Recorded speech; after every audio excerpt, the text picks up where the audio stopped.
আসসালামু আলাইকুম। আপনার চ্যানেল এনটিভির নিয়মিত অনুষ্ঠান মার্কেট ওয়াচে আপনাদের সবাইকে আমন্ত্রণ জানাচ্ছি। দর্শক মণ্ডলী, আজকে আমরা আলাপ করব, আপনারা জানেন যে মিউচুয়াল ফান্ড সম্বন্ধে একটা এসইসি একটা নির্দেশনা দিয়েছে 14 দিনের ভেতরে সেটাকে শেষ করতে হবে বিক্রি করে। দ্বিতীয়টা যেটা আলাপ করব সেটা আপনাদের সবারই জানার বিষয়, আমাদের Dhaka stock exchange mobile apps চালু করতে যাচ্ছে 25শে ফেব্রুয়ারির দিন। তো এতে করে কি লাভ হবে, ইনভেস্টররা কিভাবে ট্রেড করতে পারবেন এবং কি কি জিনিস সেখানে থাকবে সেগুলো নিয়ে আলোচনা করব। দর্শক মণ্ডলী, আজকে আপনাদের সাথে আমি আছি আহমেদ রশিদ লালি, আর আমাদের সাথে আজকে যারা যোগ দিয়েছেন দুইজন বক্তা, জনাব Waqqar Chowdhury, MD Vanguard asset management limited. আপনারা ওনাকে শুনে থাকবেন, উনি খুব ভালো বলেন। আরেকজন আমাদের সাথে আছেন খুবই সুবক্তা, ডক্টর মোহাম্মদ জহিরুল ইসলাম, চেয়ারম্যান প্রাইলিং সিকিউরিটিজ লিমিটেড। আপনাদের দুইজনকেই আমন্ত্রণ জানাচ্ছি। দর্শক মণ্ডলী, প্রথমে চলে যাচ্ছি আমরা জনাব ওয়াক্কারের কাছে। জনাব ওয়াক্কার, আপনি যেমনটা বলছিলাম আমরা প্রোগ্রামের শুরুতে, যে জানেন যে এসইসি ডিসম্যান্টল করার জন্য 14 দিনের টাইম দিয়ে 5টা মিউচুয়াল ফান্ডকে ডিসম্যান্টল করতে হবে উইদিন 14 ডেজ। এই নিয়ে অনেক কথা হয়েছে, কোর্ট কাছারি সবকিছু হয়েছে, finally this is the decision. আপনি কি মনে করছেন যে খুব ভালো একটা সিদ্ধান্ত হয়েছে? আপনার মতামত জানতে চাই। ধন্যবাদ দানি ভাই। আমি মনে করি এই ডিসিশনটা যেটা অ্যাপিলেট ডিভিশন থেকে এসছে, এটা যুগান্তকারী একটা সিদ্ধান্ত। Like I really hail security exchange commission for taking this bold initiative and closing this funds. এই পাঁচটা ফান্ডের 3টা ফান্ড তো আপনার ওপেন এন্ডে কনভার্ট হয়ে যাবে আইসিবির, আর 2টা ফান্ড রিডিম হয়ে যাচ্ছে। এর মাধ্যমে হবে যে ফান্ড রিডিমশনের মাধ্যমে যেটা হবে, এই যে এইমসের ফর দ্য ফার্স্ট টাইম বিনিয়োগকারীরা বুঝতে পারবে what are the benefits of a net asset value। আপনি যেটা এখন 10 টাকা 83 পয়সায় চলছে, এইমস এই ফান্ডটা, প্রথম মিউচুয়াল ফান্ডটা, ওটার আপনার এনএভি হলো 26 টাকা 63 এরকম। 10 টাকা 60 পয়সা চলছে বাজারে, কিন্তু এনএভি ভ্যালু ইজ 26 টাকা সামথিং। সো এটা ডিসমেন্টাল হবার পরে একজন ইউনিট হোল্ডার প্রতি ইউনিটের জন্য 26 টাকার মতো ওদের সার্ভিস চার্জ আছে, যে আপনার সব বিক্রি করার পরে all the cost and the fees ওটাকে নেট অফ করে যেটা থাকবে সেটাই বিনিয়োগকারীর মধ্যে ডিস্ট্রিবিউট করা হবে। ইটস এ ফ্যান্টাস্টিক ইয়ে, এবং এটা 21 টাকা 60 পয়সা বোধহয় এখন প্রাইস। হ্যাঁ, সো এইটা যেটা হবে আপনার বিনিয়োগকারীরা বুঝতে হবে, এবং মার্কেটে একটা সিগন্যাল থাকবে যে একটা যে প্রথম একটা যে যে আপনার কর্পোরেট গভর্নেন্স একটা ইস্যু আছে, যে ফান্ড বছরের পর বছর ক্লোজ হওয়ার পরেও চলছে।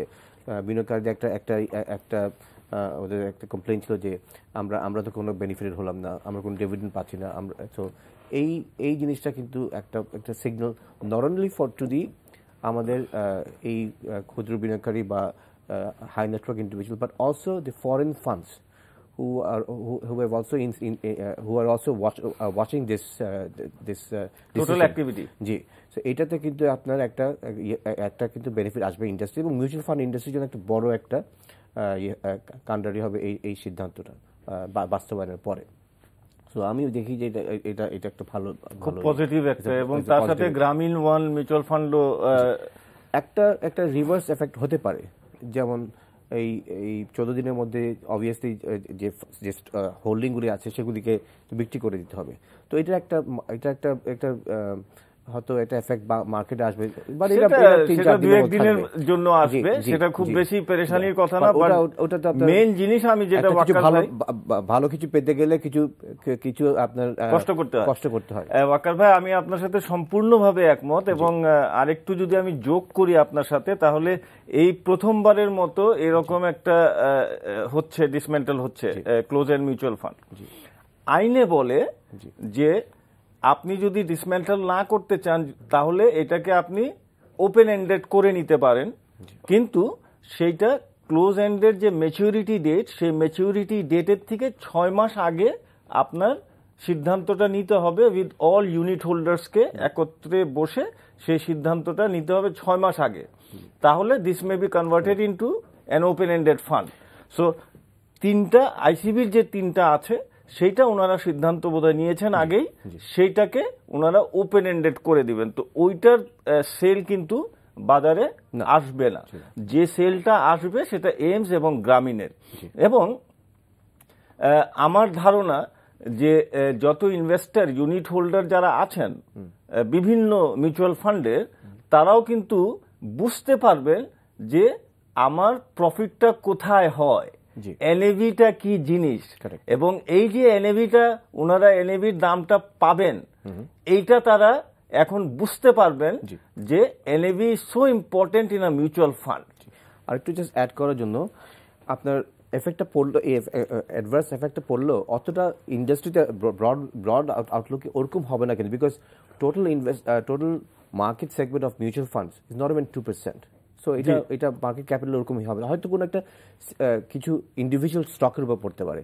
আর আমাদের এই মার্কেটে, যেরকম ইমার্জিং মার্কেটে যেখানে আমাদের রিটেল ইনভেস্টর বেশি, সেখানে কিন্তু mutual fund should B another product, যেখানে যারা ইনভেস্টর যা আছেন, ওদের কোনো রিসার্চের কোনো ইয়ে নাই, তো সেখানে আপনার ওনাদের ফান্ডটা একটা এক্সপিরিয়েন্স ফান্ড ম্যানেজার যদি আপনার ম্যানেজ করে, back by market research and intelligence, তো সেখানে কিন্তু ইট উইল বি অ্যানাদার আপনার ব্রিদিং ফর দ্য ইনভেস্টার্স।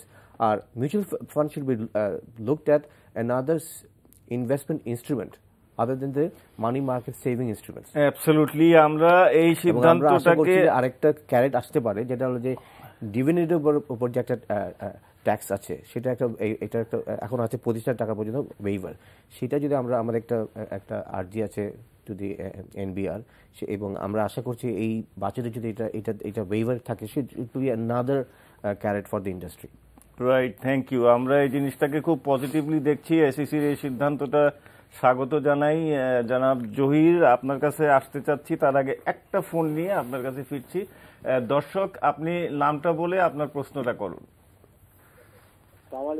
ওয়ালাইকুম আসসালাম ভাইজান, আমি ঝিনাইদহ থেকে বদরুল আলম বলছিলাম। জি ভাই, বলেন। আমার প্রশ্ন ছিল যে আপনার মিউচুয়াল ফান্ড ক্লোজ এন্ড এবং ওপেন এন্ড, এটার দুইটা পদ্ধতি আছে বাজারে, তাই না? জি জি।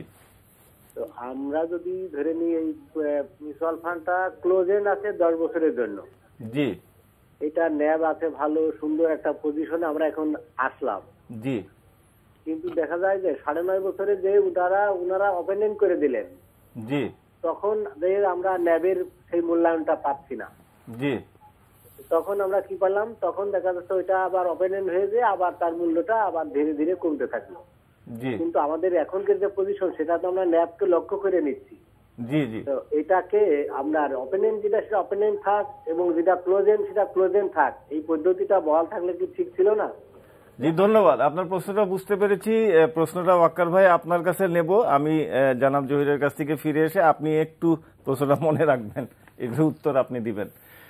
জনাব জহির, আমরা ডিএসসি একটা খুব যুগান্তকারী সিদ্ধান্ত নিয়েছে এবং সবকিছু কমপ্লিট আমরা যতটুকু জানি, এবং সেখানে যেটা আমরা দেখতে পাচ্ছি যে 25শে ফেব্রুয়ারি ফর্মালি সেটা লঞ্চিং হতে যাচ্ছে মোবাইল অ্যাপস।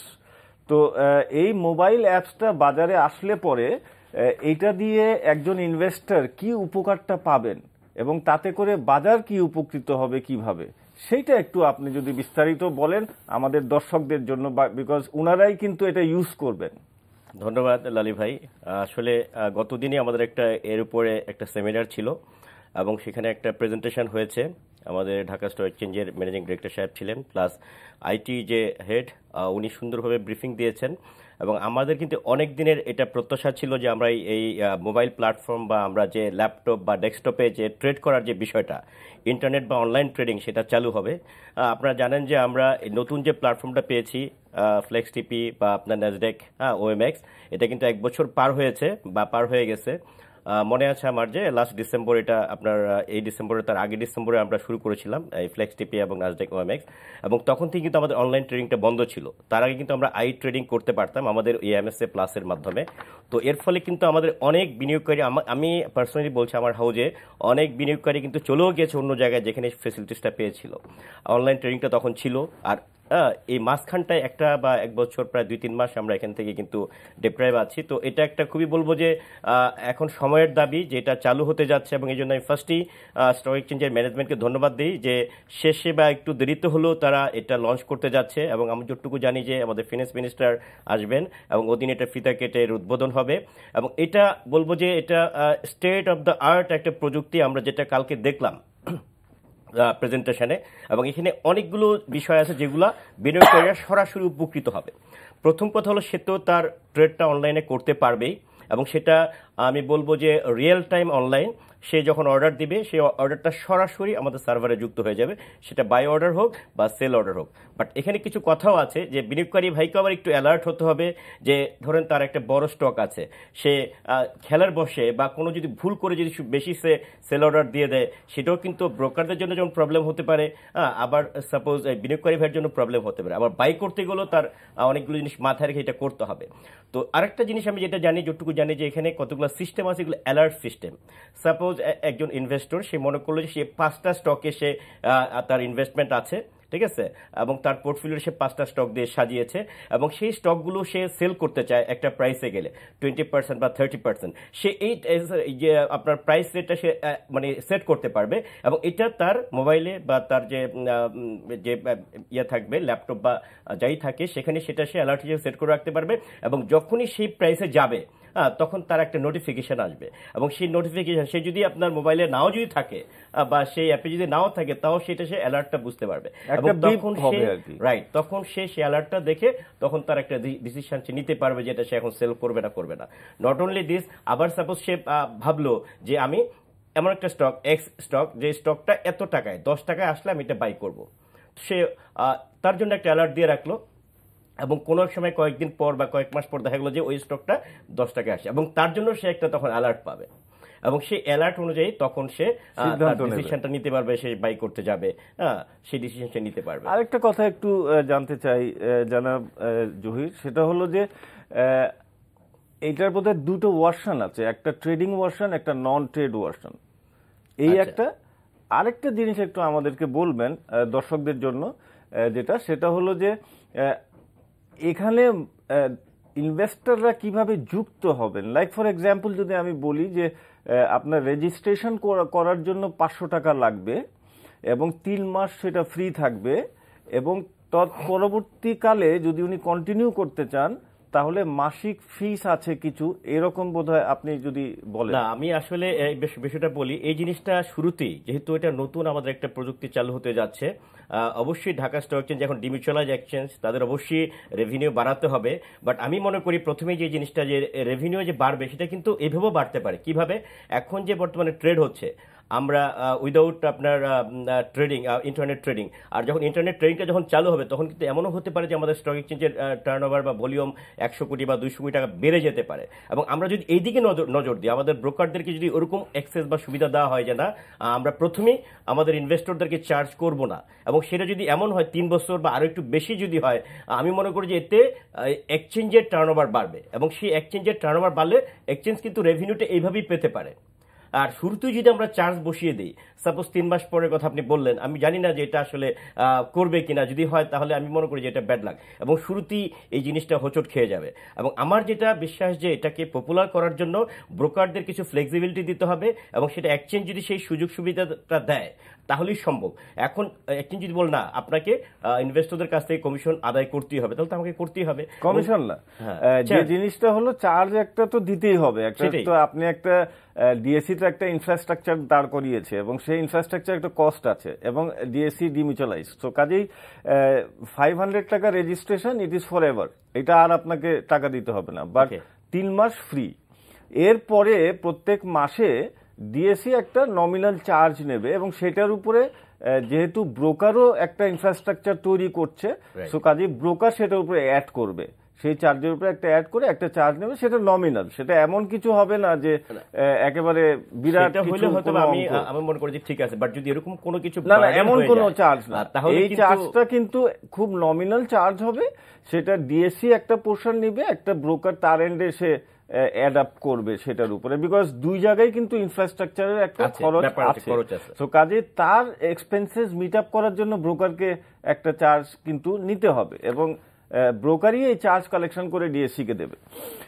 এই একটা বিষয় ছিল। আরেকটা বিষয় ছিল যে আমরা এই অ্যাওয়ারনেসটা ইনভেস্টরদের মাধ্যমে কেন ছড়িয়ে দিচ্ছি না? আপনাদের এরকম কোনো সিদ্ধান্ত কি আছে যে ধরেন গতকালকে যে কথাটা বললেন সেমিনার হয়েছে সেটা ব্রোকারদেরকে নিয়ে হয়েছে, কিন্তু এটা ব্যাপকভাবে ইনভেস্টরদের মাঝে আসা দরকার এইটার ব্যাপারে? অবশ্যই আপনাদের কথাই বলেছেন, শুধুমাত্র ব্রোকাররাই সেমিনারে অংশগ্রহণ করলো, ঠিক আছে, এটা জিনিসটা বুঝতে পারলো, বাট এখানে মেইন যারা ভোক্তা যারা, ঠিক আছে, সেই ভোক্তা কারা? আমাদের ইনভেস্টররা, প্রাণপ্রিয় ইনভেস্টররা, এবং তাদেরকে যদি আমরা যদি এখানে কর্মশালা মাধ্যমে তাদেরকে যদি বুঝাতে পারি যে এই প্ল্যাটফর্মটা এরকম, এইভাবে আপনারা ট্রেড করতে পারবেন এবং এতে কি কি বেনিফিট আছে, তাহলে তো আমার মনে হয় যে এটা খুবই ভালো হয়। এবং আমার মনে হয় এই ব্যাপারে ব্রোকারেজ হাউসগুলোর পক্ষ থেকেও যদি ইন্ডিভিজুয়ালি তারা যদি হাউস টু হাউস তারা যদি ট্রাই করে তাদের ইনভেস্টর থেকে যদি তারা বসে, সেটাও হতে পারে। এছাড়া জাস্ট একটু বড়ভাবে স্টক এক্সচেঞ্জ থেকেও তারা কিন্তু এরকম কোন একটা এরকম বড় কর্মশালা তারা অ্যারেঞ্জ করতে পারে, এবং এটা করলে এটা ভালো হবে, পপুলার হবে, এবং এই প্রোডাক্টটা কিন্তু এটাকে পপুলারাইজ করতে হবে ইভেন্চুয়ালি। এবং আমি আপনার সাথে সম্পূর্ণ একমত যে এটা যদি ডিএসসি অর্গানাইজ করে এবং প্রত্যেক ব্রোকারেজ হাউস থেকে বলে যে যারা ইন্টারেস্টেড, আপনার যারা ক্লায়েন্টরা ইন্টারেস্টেড, এরকম 10 জন ক্লায়েন্টকে আপনি দিতে পারেন, এইভাবে কিন্তু ক্লায়েন্টদের সাথে একটা ইসের মধ্যে আসতে পারে। আমি ওয়াক্কার ভাইয়ের কাছে আসতে চাই। ওয়াক্কার ভাই, একটা প্রশ্ন ছিল, সেই প্রশ্নের উত্তরটা দিবেন, এবং উত্তরের পরে আপনার কাছে জানতে চাই যে মিউচুয়াল ফান্ড ইন্ডাস্ট্রি এই মুহূর্তে কি অবস্থায় আছে এবং সামনে আপনি কিভাবে দেখতে চাচ্ছেন। তার কারণ আমরা জানি যে মিউচুয়াল ফান্ড ইন্ডাস্ট্রিতে এখন অনেক চেঞ্জ আসতেছে, আইন হচ্ছে, নতুন আইন হচ্ছে, এবং সেখানে কিন্তু মিউচুয়াল ফান্ডদেরকে আরো বেশি প্রফেশনালিজম শো করতে হবে। যেমন আপনার একটা মিউচুয়াল ফান্ড আছে, আমি বলতে পারি যে ইউ হ্যাভ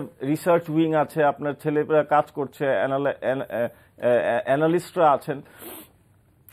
তো এইভাবে করে আমার মনে হয় একটা মডার্ন মিউচুয়াল ফান্ড ইন্ডাস্ট্রি যদি করা যায়, তাহলে কিন্তু মিউচুয়াল ফান্ড ইন্ডাস্ট্রির অনেক গ্রোথ কিন্তু সামনে আমরা দেখতে পাচ্ছি, এবং এই মিউচুয়াল ফান্ড দ্বারা কিন্তু স্মল ইনভেস্টররা, পেনশনিয়ার যারা আছেন, উনাদের কিন্তু অনেক উপকৃত হবেন উনারা, এবং মার্কেট অনেক উপকৃত হবে। আমি আপনার সঙ্গে একদম একমত। প্রথমে প্রশ্নের উত্তরটা দিয়ে দিই। আমরা কি আরেকটা ফোন নিয়ে নিব? অনেকক্ষণ ওয়েট করছেন। জি দর্শক, আপনার নামটা বলে প্রশ্নটি করুন, খুব সংক্ষেপে করবেন, আমাদের বিরতিতে যাওয়ার আগে বোধহয় 1.5 মিনিট সময় আছে। জি প্লিজ। আসসালামু আলাইকুম। জি ওয়ালাইকুম আসসালাম। আচ্ছা, আমি একটু মোবাইল অ্যাপটা নিয়ে কথা বলতে যাচ্ছিলাম। জি বলে। আচ্ছা, মোবাইল অ্যাপ যেটা হচ্ছে এটা আমাদের জন্য আসলে খুবই ভালো একটা ইনভেস্টরদের জন্য।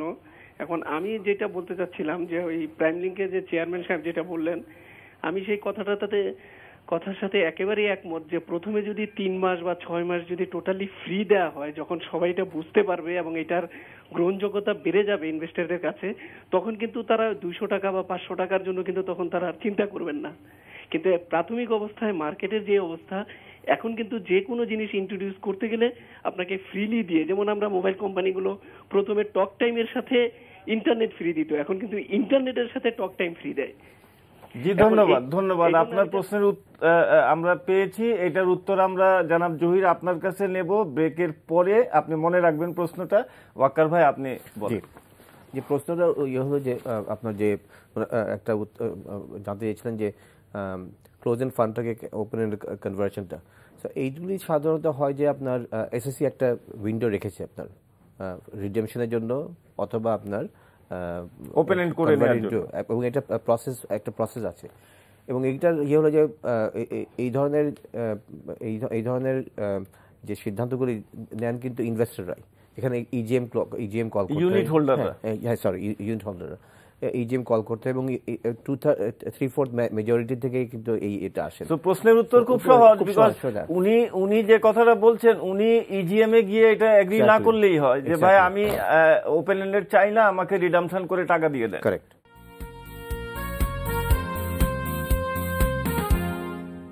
আমরা ওয়াক্কার ভাইয়ের সাথে ছিলাম। ওয়াক্কার ভাই প্রশ্নের উত্তর হয়ে গেছে। এখন how do you see mutual fund from here?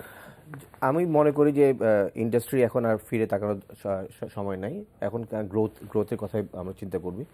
আমাদের মার্কেট সেগমেন্ট হলো যে 2% অফ দি মার্কেট, এখন টোটাল ক্যাপিটালাইজেশন 31 বিলিয়ন ডলারের মার্কেট, সেটা মাত্র 2%, নট ইভেন 1 বিলিয়ন ইজ দেয়ার।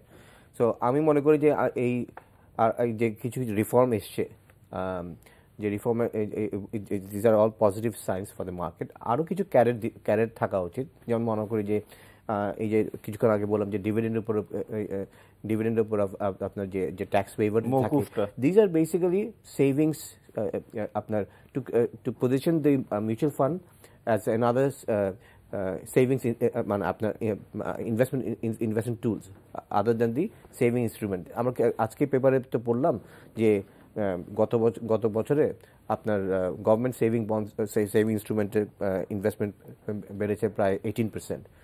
এটা এসছে ল্যাক অফ ক্যাপিটাল মার্কেটের ইয়ের জন্য, আবার ব্যাংকের যে কর্পোরেট গভর্নেন্সের উপরে রেট কমে যাওয়াতে। তো এই সময় যেখানে আপনার যেন ডিপোজিট রেট হলো যে এফডিআর রেট হলো যে আপনার সিঙ্গেল ডিজিটে চলে আসছে, এটার উপর আপনার আবার ট্যাক্স লেভি আছে। মিউচুয়াল ফান্ডে যদি আপনার ধরেন একটা যদি হায়ার দ্যান দ্য ইনভেস্টমেন্ট আপনার সেভিংস রেট থেকে যদি বেশি দেওয়া যায়, সেই সঙ্গে যদি আপনার যদি আপনার ট্যাক্সের উপর যে আপনার ওয়েভার ডিভিডেন্ডের উপর ট্যাক্সের যে ওয়েভারটা, এটা যদি চলে আসে, আরওইর উপরে তো ট্যাক্স ওয়েভার আগেই ছিল। So this will be another investment tool, এবং ওই ধরনের এটার মেইন বেনিফিটটা পাবে কিন্তু ক্ষুদ্র বিনিয়োগকারীরা, যাদের রিসার্চে কোনো সুযোগ নেই। সো আমি দেখি যে এই মার্কেটটাকে আমরা কিন্তু এই যে পার্শ্ববর্তী দেশ ইন্ডিয়াতে 23 থেকে 25% হলো যে অফ দ্য মার্কেট ক্যাপিটালের কিন্তু মিউচুয়াল ফান্ড ইন্ডাস্ট্রি, সেখানে কিন্তু আমরা ওই দিকে ধাপে ধাপে যেতে পারি কিন্তু। এবং আমরা আজকে 100-200 কোটি টাকা ফান্ড করছি, আমরা যদি ফান্ডটাকে গ্রো করতে পারি, বড় করতে পারি, সেটাকে আমরা আরো তো এটা তো এক্সিস্টিং ফান্ডের পরিধিটা বাড়লো, আর এট দ্য সেম টাইম আমরা বড় বড় প্রজেক্ট আমরা করতে পারি। যেমন আপনার বিদেশে writ, real estate infrastructure fund, এই ধরনের ফান্ড, আপনার পেনশন ফান্ড, আপনার ইএমএফ ফান্ড, ইনফ্রাস্ট্রাকচারের জন্য ইনফ্রাস্ট্রাকচারে আমরা গভর্নমেন্ট থেকে দেখেছি পিপিপির আন্ডারে যে 14টা প্রজেক্ট তারা যে করেছে, 10টা প্রজেক্ট, সেখানে পিপিপি থেকে according to PPP $16 billion required. তো এটাকে এই ফান্ডের একটা বড় একটা অংশ কিন্তু দেশ থেকে উঠতে পারে কিন্তু, এবং এটার একটা ইনস্ট্রুমেন্ট হতে পারে মিউচুয়াল ফান্ড, অফকোর্স। সো কিছু ক্যারেটের মধ্যে যেটা বলে যে এনবিআর, এই যে ট্যাক্স ডিভিডেন্ডের উপর ট্যাক্সের ওয়েভারটা, বাংলাদেশ ব্যাংকের একটা ইয়ে আছে যে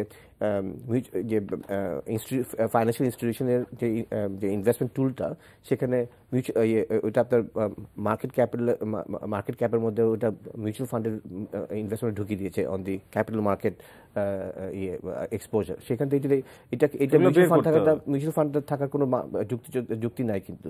এটা কে করেছে হয়তো কেউ, মানে আমরা যখন অ্যাসোসিয়েশনকে যোগাযোগ করেছি, সুচিন্তিত এটা পদক্ষেপ ছিল না। জি না।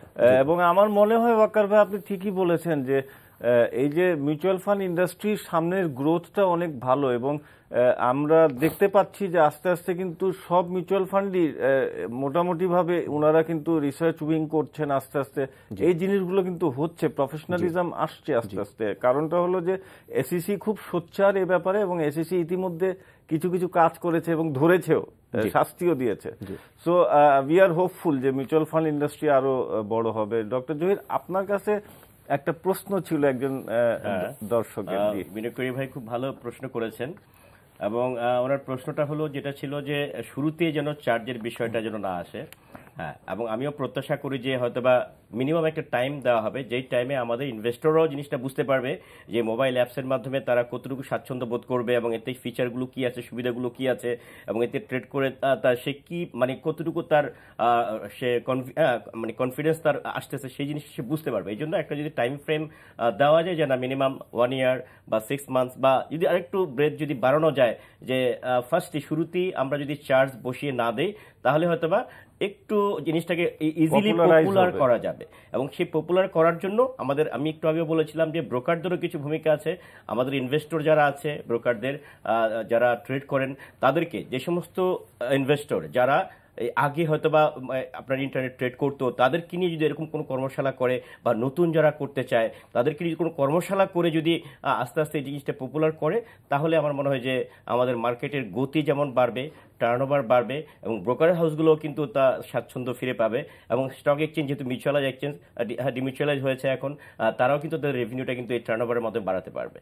ট্রুলি স্যার, তার কারণটা হলো যে আপনি দেখেন যে একটা বিরাট কিন্তু খরচ হয়েছে ইনফ্রাস্ট্রাকচার। সো এইগুলা কিন্তু যদি আপনি ফিস লেভি না করেন তাহলে কিন্তু এগুলো টাকা উঠানোটা খুব ডিফিকাল্ট একটা ডিমিউচুয়ালাইজ এক্সচেঞ্জের কাছ থেকে। এবং তার সাথে ব্রোকাররাও কিন্তু অনেক টাকা কিন্তু খরচ বাড়বে, খরচ বেড়ে। আমি যতটুকু জানি যে তার একটা উইন্ডো থাকতে হবে যেখানে সে ফুল টাইম মনিটর তাকে করতে হবে, একজন লোক বা দুজন লোক তাকে বসায় রাখতে হবে, যে সে দেখবে যে কি কি অর্ডার গুলো আসতেছে। এখানে প্রবলেম যেটা আছে, আপনারা আমাদের মার্কেটে কিন্তু এ ক্যাটাগরি আছে, জেড ক্যাটাগরি আছে, এন ক্যাটাগরি আছে।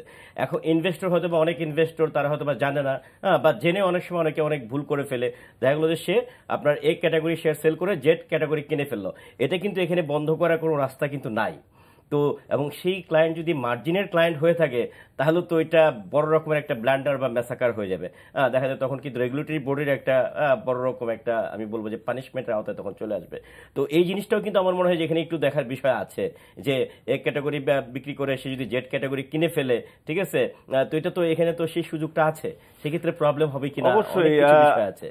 অবশ্যই আমরা মনে করি যে আপনাদের ব্রোকার্স অ্যাসোসিয়েশনের মাধ্যমে এই জিনিসগুলো তুলে ধরা দরকার, এবং ডিএসসির সাথে আপনারা যদি আলোচনা করে এই বিষয়গুলো যদি ক্লিয়ার করে নিতে পারেন তাহলে আমার মনে হয় আরো ভালো হবে। এটা বসতে হবে, ম্যানেজমেন্টের সাথে বসতে হবে, অ্যাসোসিয়েশনের বসতে হবে, যে কিছু কিছু লুফলস আছে যেগুলো আমরা আইডেন্টিফাই করে বলবো যে এর ব্যাপারে কি পদক্ষেপ নেওয়া যায়, বা এর ফলে এটা সমাধানটা কি আমাদের নিতে হবে, না হলে প্রবলেম হতে পারে। তাহলে সেই বিনিয়োগকারী বিপদে পড়তে পারেন, সেই ব্রোকার হাউস বিপদে পড়তে পারেন। সো কাজে এই জিনিসগুলো ফুল প্রুফ না করে আমার মনে হয় খুব ডিফিকাল্ট একটা সিচুয়েশন অ্যারাইজ হতেও পারে। জনাব জহির, আপনার কাছে আরেকটা জিনিস একটু, এই মুহূর্তে বাজারের অবস্থা আপনি কি রকম দেখছেন, এবং তার সাথে একটু জুড়ে দিই, আপনি জানেন যে 2টা মিউচুয়াল ফান্ড রিডামশনের ফলে কিছু সেল আসবে। সো এইটা আপনি কিভাবে দেখছেন? আমি বাজার খুব পজিটিভ দেখতে পাচ্ছি, এবং আমি যেটা জাস্ট লাস্ট ফিউ ডেজ আমি যা ওয়াচ করে যেটা বুঝলাম যে মার্কেটে লিকুইডিটির খুব বড় রকম ক্রাইসিস নেই, আর সামনেও আমার মনে হয় যে বেশ কিছু মানে পজিটিভ জিনিস আছে। আপনি ফার্স্ট যদি আপনি চিন্তা করেন, আমি যতটুকু জানি যে এই মাসের মধ্যেই প্রত্যেকটা ব্যাংকের ব্যাংক ডিপোজিট রেট যেটা, সেটা 5% নিয়ে আসতে হবে। তো 5%, তার সাথে যদি আরো ট্যাক্স বা বিভিন্ন জিনিস যদি ধরা হয়, লেভি ধরা হয়, তাহলে সেটা কিন্তু কমে গিয়ে দেখবেন যে 4% চলে আসবে।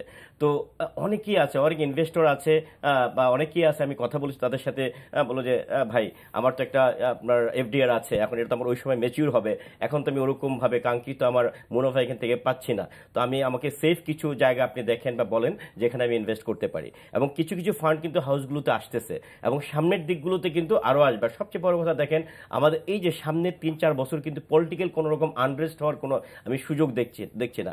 আর দেশে বড় রকম আপনার ধরেন যে প্রাকৃতিক কোনো দুর্যোগ বা ওরকম কিছু নাই, তো সবকিছু তো পজিটিভ আছে। তো সবকিছু যদি পজিটিভ থাকে তাহলে এখানে মার্কেট তো খারাপ হওয়ার কোনো স্কোপ নেই, বরং তো ডে বাই ডে আমার মনে হয় যে মার্কেট ভালো হবে। এবং আস্তে আস্তে বিনিয়োগকারী ভাইদের আস্থা, যেটা আমরা বলি যে আস্থা নেই, আস্থার সংকট আছে, সেই আস্থার জায়গাটাও কিন্তু আস্তে আস্তে আমার মনে হয় যে ফিল আপ হয়ে যাচ্ছে, এবং এটা ক্লিয়ার হয়ে যাবে, এবং তখন বিনিয়োগকারী ভাইরা স্বাচ্ছন্দ্যে এখানে আমার মার্কেটে ইনভেস্ট তারা করতে পারবে বা আগ্রহ তারা প্রকাশ করবে বলে মনে হয়। অবশ্যই, এবং আমরাও যে জিনিসটা সকল অর্থনীতিবিদরাও বলছেন যে 16 সালটা ওনারা খুব পজিটিভলি দেখছেন। সো আমরা আশা করছি যে বাজারটা পজিটিভ মোডে খুব ভালো একটা সিচুয়েশন 2016 সালে আসবে। একই প্রশ্ন বাকার ভাই আপনার কাছে। আমি ওনার সঙ্গে স্লাইটলি ডিফার করি, অলদো আপনার the numbers are good, যেমন আপনার ধরেন সেভিংস এর যেটা জহির ভাই বললো, আমি একদম একমত। আপনার নেট সেভিংস রেট হবে যে আপনার এফডিআর এর উপরে 4%, বিলো দ্য, যেখানে ইনফ্লেশন আমাদের রেট হচ্ছে অ্যারাউন্ড 6%। তো সেখানে তো আপনার তো আপনার এফডিআর রেট থেকে ইনভেস্টররা কিছু ওরকম কিছু পাবেনই না। এইটা এবং আমাদের ইকোনমিক ইন্ডিকেটরও সব পজিটিভ।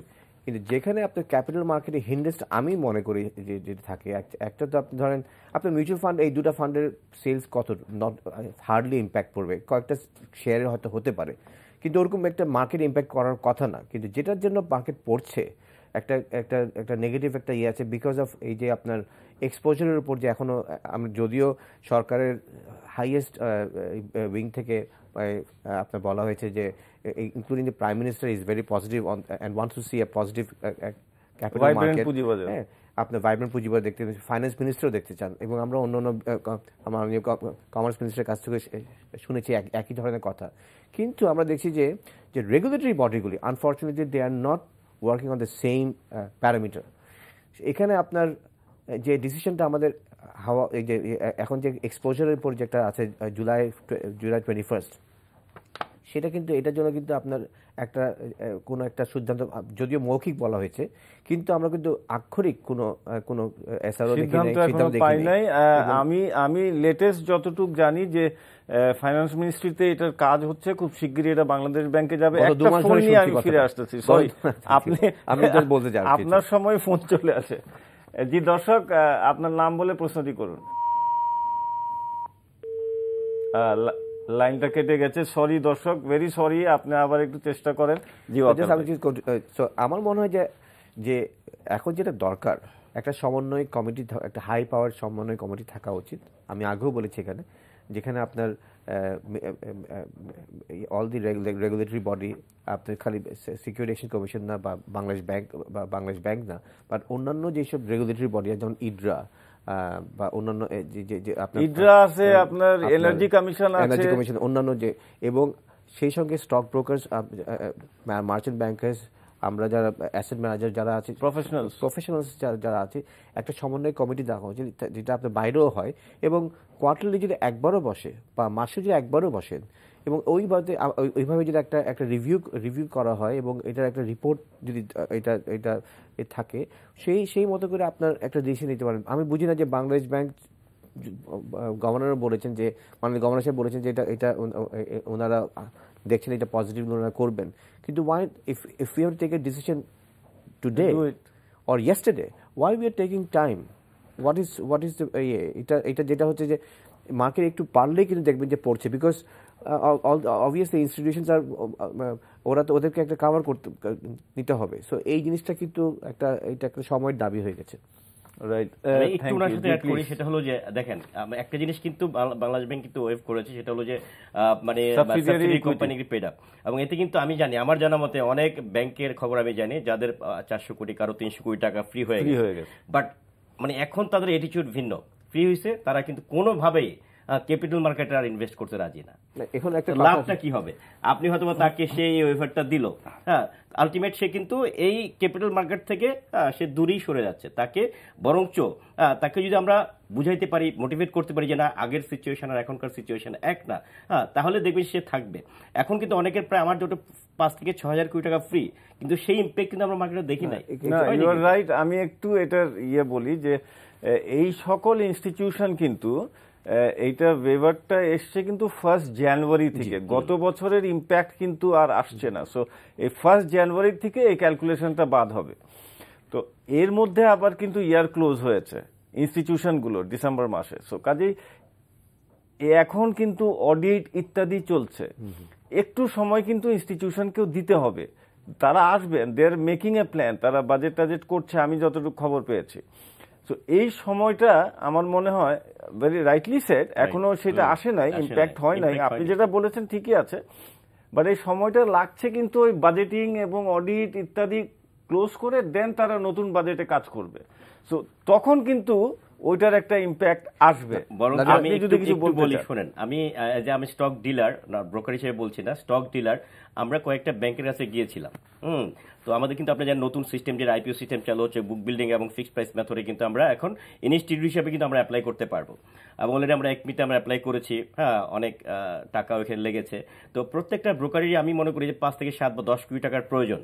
অথচ আমাদের কিন্তু এজ এ ফিনান্সিয়াল ইনস্টিটিউট হিসেবে কিন্তু স্বীকৃতি দিয়েছে বাংলাদেশ ব্যাংক, বাট আমরা যখনই যাই তখন তারা কিন্তু এক্সপোজারের দোহাই দিচ্ছে যে না, ব্রোকার ডিলারদেরকে দেওয়া যাবে না, স্টক মার্কেটে কোনো আপনার ফান্ডিং করা যাবে না।